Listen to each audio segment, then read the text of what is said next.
A forensic audit is pretty much like a computer program. It's this side of useless. It really is. A forensic examination is exactly that. I mean, you know, it's an examination of everything. I would not necessarily waste my money on a forensic audit. Sometimes they cost more. They're not as accurate. A forensic examination, like on one side, is going to go through all the foreclosure, notary, all that stuff. Then like what Bill does, he's going to follow it down through everything, and he's going to find out where that note is. Now, that's very important. I have yet to see a case where the party foreclosing has any ties to that note anymore. It's real important, guys. Remember, we're not really concerned about the note. Okay? But when you evidence that note's way over there and has nothing to do with anything, and yet these parties have stipulated on and for the record that they do have this, and that's where authority comes from, by proving that they don't, they really don't have any authority for anything. Now, Cindy's going to come up and talk for a few minutes on that. She's a little better explaining that than I am. Then we're going to jump on to page 5. Do you remember what was it you were asking me about out there? Oh, okay. Listen, qualified written request, it's a great idea. Who must answer a qualified written request? Yeah. So when they don't answer them, what if they just admitted they're not? And they're not the holder in due course? What the hell are they doing here? And that's it. Yeah.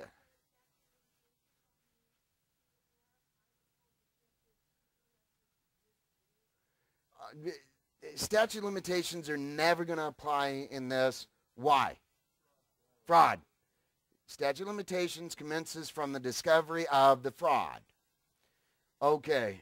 Did he show you how to turn yours on? Can you hear me? No. Oh, okay, now. Hold on. Okay. Okay, maybe my hair was in the way. There we go. Okay, thanks.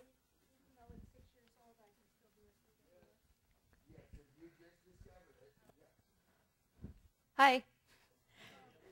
I'm Cindy. I just wanted to take a couple minutes. John and I made some amazing discoveries in my actual loan documents, and we've been putting them into my documents, and I just wanted to share with you because I believe probably every one of you has a promissory note with the same type of verbiage and a deed of trust or a mortgage with the same type of verbiage. And so this is a pretty amazing discovery that we came up with. In my promissory note, which we know is not really important anymore, but this is where the confusion comes in. The very first sentence on my promissory note says, borrowers promise to pay. In return for a loan that I have received, I promise to pay $448,000.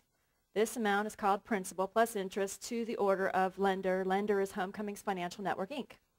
Now, that sounds like I got a loan, except it isn't really saying what you think it says. It says again, in return for a loan that I have received. Okay? That's past tense. What loan is that talking about?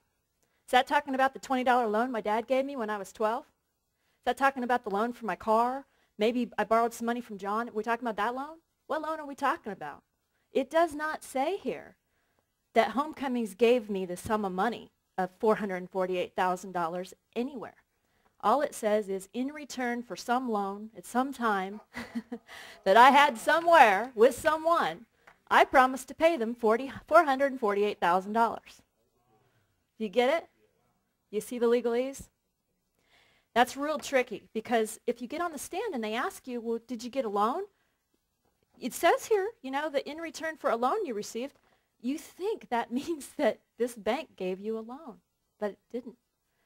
So that's in the note. So basically, I don't have a problem with the note if they'd kept it. I mean, I was stupid enough to sign it. I owe this money to these people because I said I'd do this. It'd be like me saying, you know, for that shirt you already own, you promised to pay me 20 bucks. You see what I'm saying? And if you're stupid enough to sign that promissory note, by golly, you owe me 20 bucks. But if I take this note and I decide to write some other language on here, we don't have the same deal anymore. You see, now you don't owe me 20 bucks. And that's what they did on mine. You know, on mine, they put this nice little stamp on my note, page 5, you know, pay to the order of without recourse. So I'm discharged of this obligation, even though I was stupid enough to sign it. Okay, that's the note. Okay, then I had the deed of trust, and it takes a long time to read this thing because it's just mumbo-jumbo to me, and it's hard to really grasp what it's saying to you. So I've discovered that in the deed of trust only, it gives definitions. I think it's on page 1 and 2. And it says, for this document, the word loan, the word loan shall mean the debt evidenced by the note, the debt evidenced by the note. Now, does that say to you that they lent me $448,000? No. It gives the word for this whole document, the word shall mean the debt evidenced by the note. Well, what debt are we talking about? Are we talking about, okay, what note? Well, if we're talking about this note, where's the debt? I had a debt, okay, but it's been discharged when they changed it.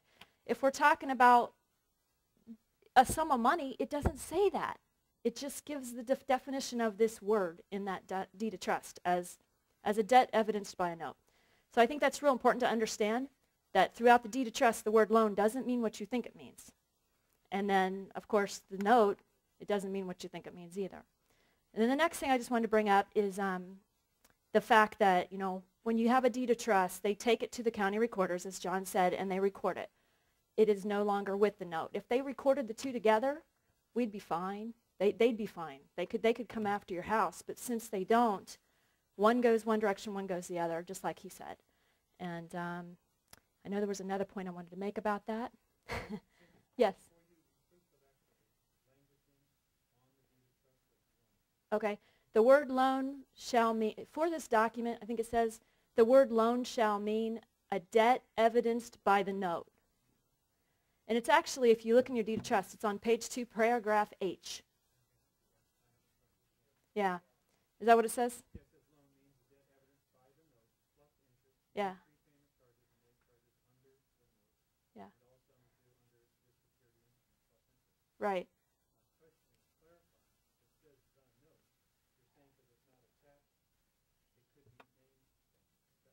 Well, it could be anything. It really doesn't matter because the fact that they're not together and they were never together invalidates the deed of trust to begin with.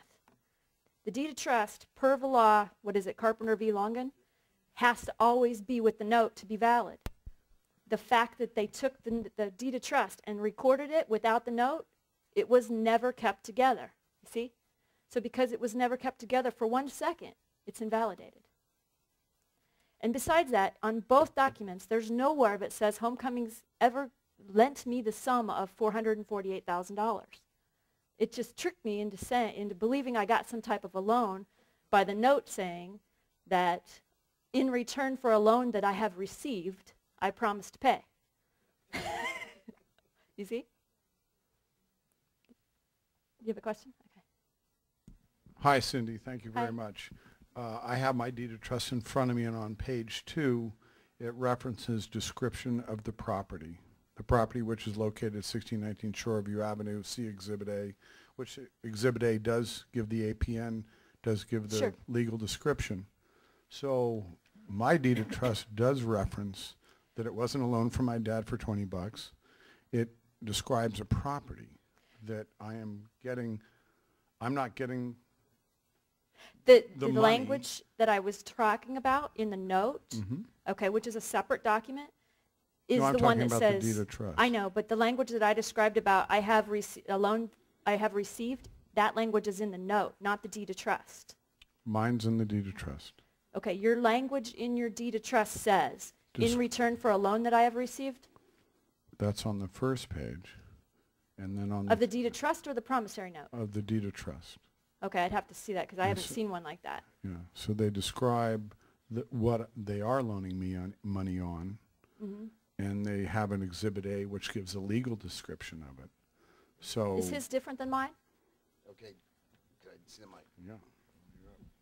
Okay, you're missing the point. What's valid about the deed of trust? Nothing. What if it described your hair color? It doesn't. See? They can have anything they want in the deed of trust. When does the deed of trust become valid? When they lend you the money. And only if it's kept with the note, right? Hold on. What? And only if it was together with the note. Yes. Yeah, this is the tail to the dog. It's been cut off from the dog. Carpenter v. Longan. You must read Carpenter v. Longan, 1872. That explains it very well. That has never been abrogated. It is correct. The deed of trust, in legalese, we always say notwithstanding. That this document notwithstanding, you didn't receive a loan. Okay? If they come and give you the $200,000 or whatever is listed in this, you will have a problem. I don't think they're going to do it. A couple $100,000 is a nice problem to have, though, all things considered. Oh, well, yeah, okay. Don't get confused on that. The deed of trust is not valid. It doesn't matter what it says. Okay? The reason for that is because they haven't fulfilled. They have not given you the loan yet. You can't say they haven't given you the loan. They haven't given you the loan yet. When they give you the loan, it'll become valid. It really, see, you're overthinking it. Yep, and that's what'll kill you in this. I just had one more thing to share with you. When I first got involved in this, I used a forensic document examiner, and he's out of San Diego. He's the only one at this point that does what's called a foreclosure document examination. No one else, I guess, is doing that, and it's like an extra $100.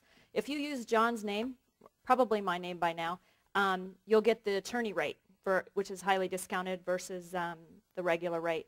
It's $495 versus like $600 or $795.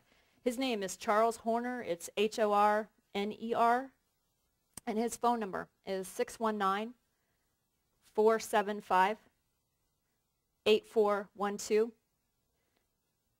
And he can do them for any state, and he's really good. I mean, it's not what Bill can get you, because Horner, Horner, mine. Cindy Cantrell. But Charles did a great job for me. He found, I think it was like 15 TILA violations just in my original loan docs, and then evidence of fraud, malfeasance, and perjury in all of my foreclosure documents. That's my substitution of trustee, my assignment deed of trust, and my notice of trustee sale. Turns out they were all recorded on the same day in the same town of Texas at the same exact second they were recorded. They were all signed by the same notary, and that notary works for Recon Trust. So what we had was we had 3 different companies that all had their employees supposedly sign these documents on the same day in the same town of Texas, where 2 of the companies are in totally different states. One was in California, one was in Michigan. So we're supposed to believe, they flew their employees into Texas to sign these documents on the same day? So, and then, yeah. So anyway, but there was that evidence which I put into my case, and then Bill came up with some amazing new stuff for me, which I highly recommend when he talks to you. I haven't won. I'm battling, and I've been battling since March. I filed it. To give you background, I haven't paid my loan in 2 years. I started. What loan? Excuse me. I haven't paid a mortgage payment in 2 years. I tried to do a short sale, tried to work with them, tried to do this, with a consultant mortgage, restructure. They wouldn't do it. They forgot about me, lost me for a while, and then they finally found me again in February and started this process. I filed my lawsuit in March, and every month I just keep going. They keep just delaying my inevitable foreclosure. So now I had to amend my complaint. That's where I'm at. I have a new amended complaint that I just filed this week with the new evidence from Bill. And I'm hopeful. I'm real hopeful that one day I'll get in front of a judge and be able to tell my story, but they haven't allowed me in court yet.